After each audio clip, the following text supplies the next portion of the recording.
This is a CSS Grid layout tutorial. The code I'll be explaining is at sixschool.com. See link below. Here the main bits. This holds the layout. 1 column, auto-spaced. Auto means fill in the gap. There are 5 rows, 10%, auto, etc. Area, layout. Title, contents, etc. Area, names. Change layout, without changing HTML. Stretch.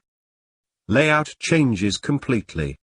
Because, @media, for pages wider than 400 pixels, defines the layout differently.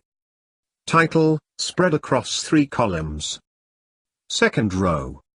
Dot, means empty. Stretch. Content, aligned to bottom.